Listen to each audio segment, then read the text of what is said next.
அம்மா காப்பாத்துங்க. அம்மா எப்படி காப்பாத்தோம்? அப்பாவை கூப்பிடு. ஹாய் ஃப்ரெண்ட்ஸ், வணக்கம்.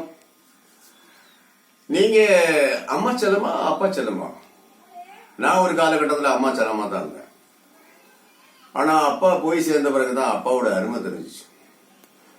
அம்மா சென்டிமெண்ட்ல நிறைய பாட்டுகள் எழுதியிருக்காங்க. அப்பா சென்டிமெண்ட்ல பாட்டுகள் ரயரா தான் இருக்கு.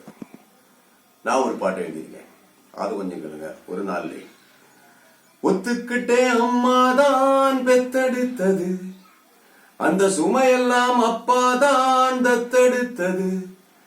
அப்பா ஒரு பொருளாதார கருவி, உள்ளுக்குள்ள பாசம் வழியும் அருவி, சோகத்திலும் சிரிப்பார் உள்ளம் உருகி, சந்தோஷத்தில் ஓரம் போவார் நழுவி. இப்போ ஒரு வீடியோ பாருங்க. ஒரு சிறுத்தை, ஒரு மான்குட்டி. இதுல ரெண்டு கான்செப்ட் இருக்கு.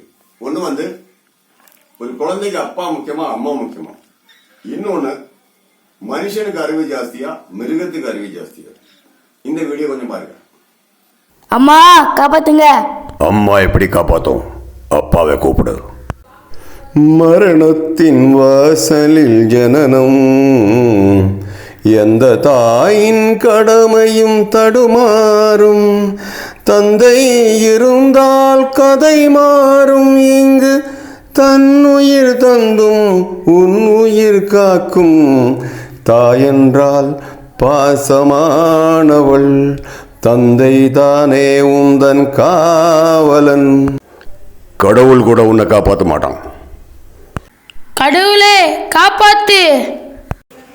நான் கடவுள் இல்லை, மனிதனும் இல்லை, காட்டில் கோடது இல்லை, நீதி நியாயம் இல்லை. புலிகள் பசிக்கு மட்டும்தான் வேட்டையாடும், மனிதன் பேராசையால் பல ஆட்டமாடும்.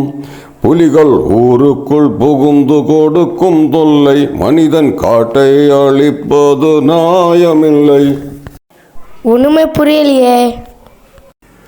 ஒன்னும் புரியலை, உலகம் தெரியலை.